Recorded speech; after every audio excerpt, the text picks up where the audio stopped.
그럼 이제 후견인의 첫 번째 후견 사무인 재산 목록 보고서 작성에 대하여 설명드리겠습니다. 재산 목록 보고서는 앞으로 후견인이 관리하게 될 피후견인의 모든 재산을 정리한 보고서입니다. 재산 목록 보고서를 제출하실 때에는 상속인 금융거래 조회 서비스 결과지와 조회 결과에 대한 상세 증빙 자료를 함께 제출하셔야 합니다. 재산 목록 보고서는 후견 사무에 들어가기 전에 피후견인의 재산을 파악하는 것으로서 후견 개시 후 최초 1회만 제출하시면 되며 방문 또는 등기 우편으로 제출이 가능합니다.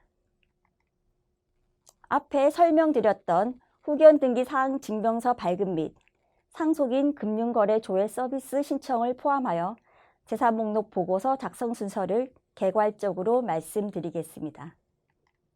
1단계 심판문 수령 4주 후 후견 등기 사항 증명서 발급.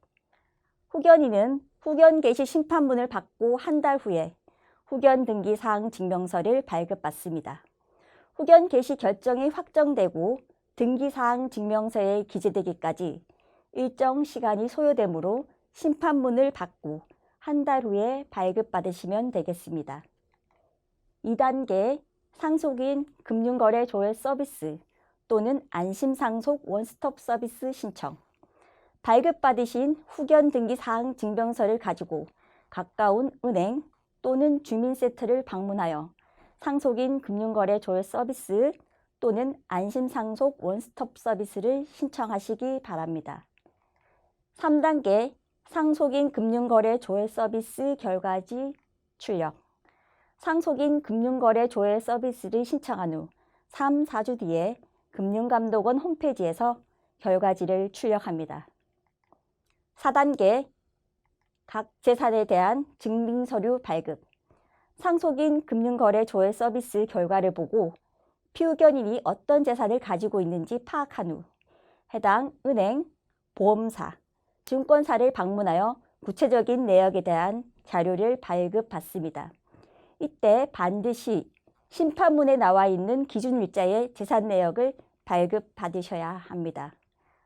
다음 5단계 재산 목록 보고서 양식지 작성.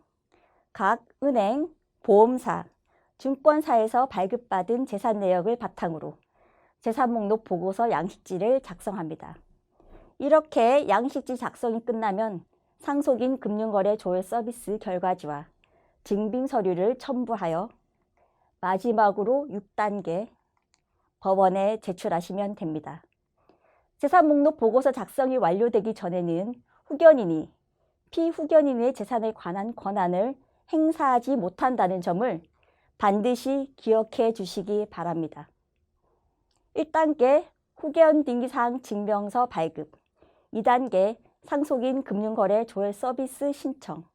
3단계 상속인 금융거래 조회 서비스 결과지 출력 절차는 앞서 설명드렸습니다. 지금부터는 4단계 절차부터 자세히 설명드리도록 하겠습니다. 4단계 각 재산에 대한 증빙서류를 발급받기 위해서는 우선 재산 목록 작성 기준일을 알아야 합니다. 재산 목록 작성 기준일은 여러분이 받으신 심판문에 기재되어 있습니다. 심판문 예시문을 보시면서 설명드리겠습니다. 여러분이 받으신 심판문 사망 내지 사항을 보시면 날짜는 다르겠지만 이러한 문구가 있을 것입니다. 성년 후견인은 2020년 6월 30일까지 사건 본인의 재산 목록을 작성하여 기준일 2020년 3월 31일 이 법원에 제출하여야 한다. 화면의 예시 심판문 앞부분에 나와 있는 2020년 6월 30일이 법원에 재산 목록 보고서를 제출하여야 할 마지막 날, 즉 재산 목록 제출일이고 뒤 2020년 3월 31일이 예금, 보험 등의 증빙 서류를 발급받을 때 금융기관에 제시하는 기준 날짜, 즉 재산 목록 작성 기준일입니다. 여러분이 받으신 심판문에서 이렇게 제출일과 기준일을 찾으시면 됩니다. 제출일과 기준일이 파악되셨다면 다음으로 각 재산에 대한 증빙 서류를 발급받아야 합니다.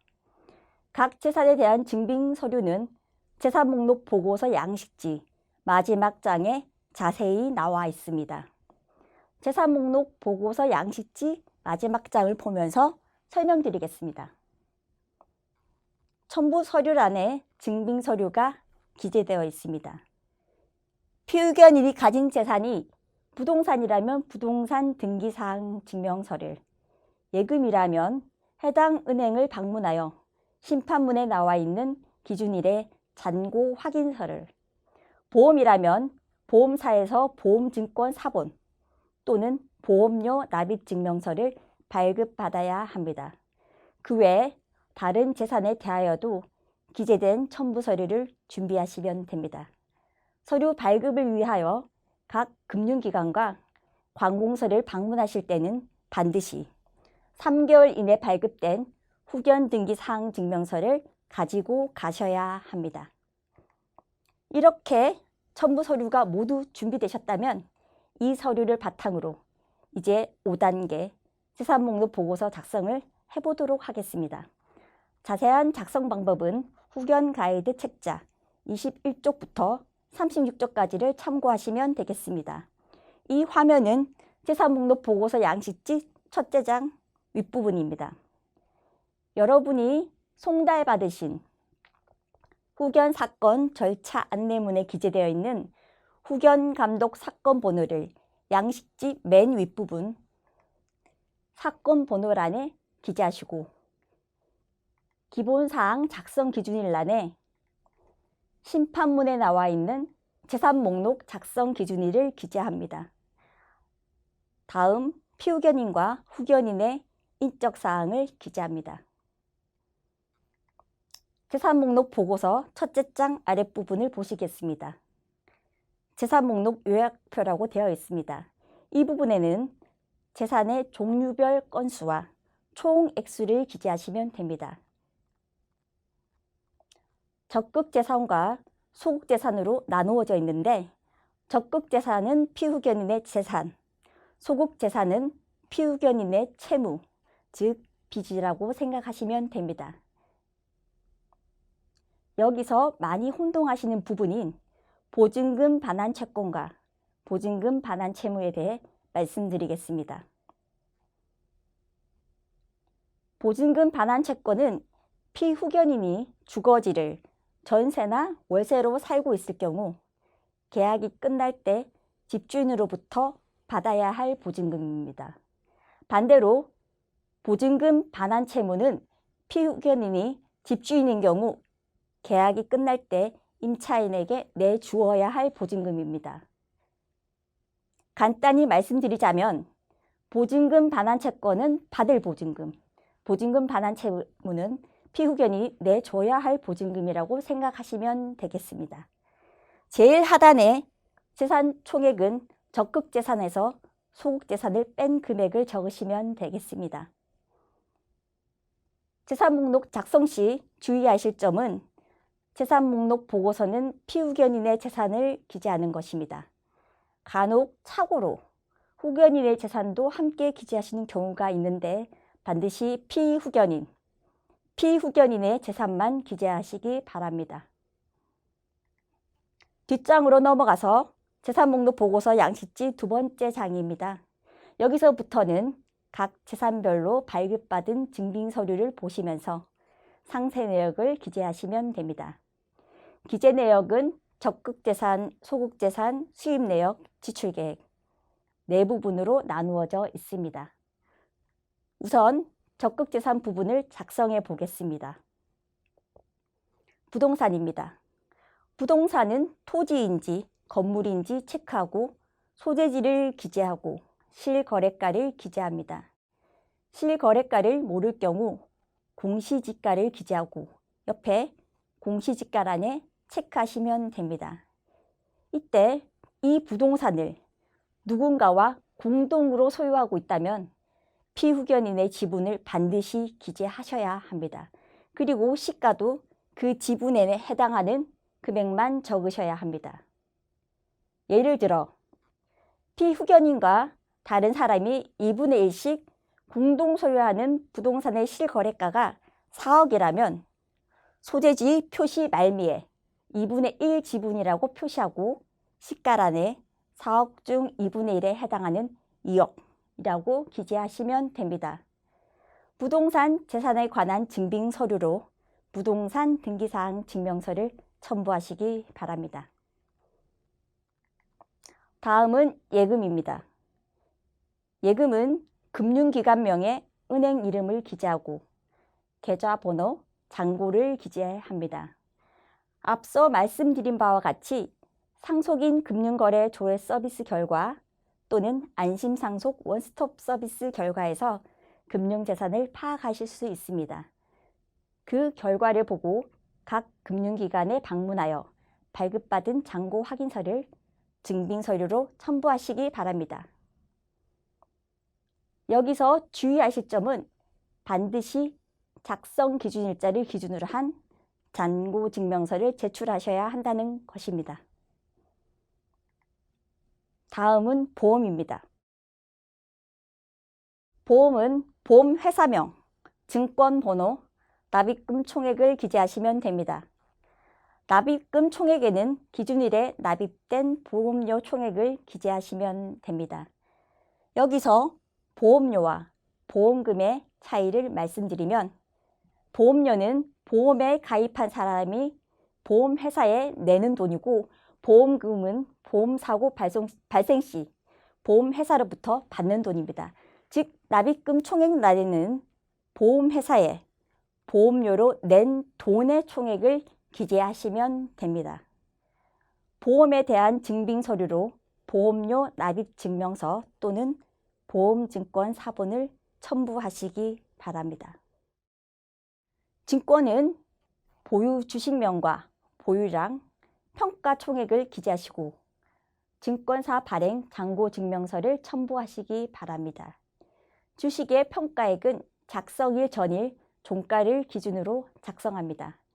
하단에 증권 등 총액에는 주식평가 총액과 펀드평가 총액을 합산하여 기재하시면 됩니다. 다음 장은 그 외 적극재산 기재란입니다. 보증금 반환 채권란에는 임대차 계약 만료 시 집주인으로부터 받아야 할 보증금을 기재하시고 부동산 임대차 계약서 사본을 첨부하시면 됩니다. 현금란에는 당장 현금으로 사용 가능한 현금 보유액을 기재하시기 바랍니다. 차량란에는 피후견인 명의 차량의 차종, 연식을 기재하시고 그 옆에 차례로 등록번호, 중고시세를 기재하신 뒤 자동차 등록원부 사본을 첨부하시기 바랍니다. 유체동산란에는 골동품, 예술품, 귀금속, 악기 등의 내역을 기재하시고 사진을 첨부하시면 됩니다. 기타 재산권은 회원권, 저작권, 특허권 등으로 관련 증빙서류를 제출하시기 바랍니다. 특허권은 특허청에 등록된 명부, 저작권은 문화체육관광부에 등록된 명부를 첨부하시기 바랍니다. 기타 채권은 피후견인이 개인이나 단체 등 제3자에게 빌려준 금액을 말하는데 막연히 빌려준 돈이 있다고 기재하면 안 되고 채권 계약서, 대여금 증서, 차용증, 영수증 등 근거가 있는 경우에만 기재하시기 바랍니다. 맨 아랫부분 그 외 적극재산 총액란에는 보증금 반환 채권부터 기타 채권까지 총 합산 금액을 기재하시면 됩니다. 다음 장은 소극재산입니다. 피후견인의 채무, 즉 빚을 기재하시는 부분입니다. 담보대출은 은행에 담보를 제공하고 받은 대출금으로 대출 내역 확인서를 첨부하셔야 합니다. 부동산 등기사항 증명서에 근저당권이 설정되어 있는 경우 실제로 대출받은 금액은 등기부상 채권 최고액에 70 내지 80% 정도이기 때문에 은행에서 발급받은 대출 내역 확인서를 제출하시기 바랍니다. 보증금 반환 채무란에는 임대차 계약 만료 시 임차인에게 돌려주어야 할 보증금을 기재하시고 부동산 임대차 계약서 사본을 첨부하시기 바랍니다. 신용대출란에는 대출일과 금융기관명, 대출 금액을 기재하시고 금융기관에서 발급받은 대출 내역 확인서를 첨부하시기 바랍니다. 차용금란에는 금융기관이 아닌 사인으로부터 빌린 돈으로 차용증이나 영수증이 있는 경우 기재하시고 증빙 서류를 첨부하시기 바랍니다. 다음은 수입 내역입니다. 피의견인 명의로 들어오는 연금, 보험금, 월세 등을 기재하시면 됩니다. 임대료, 즉 월세 수입이 있을 경우 그 부동산을 누군가와 공동 소유하고 있다면 피후견인의 지분에 해당하는 임대료만 기재하셔야 합니다.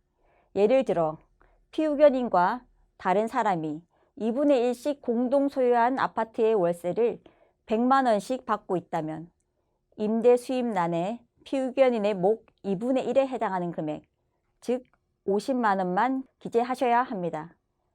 국가기관이나 지방자치단체로부터 국민연금, 기초노령연금, 국민기초생활보장수급비 등을 받으실 경우 증빙서류로는 입금 내는 통장사본 또는 계좌거래 내역서를 첨부하시기 바랍니다.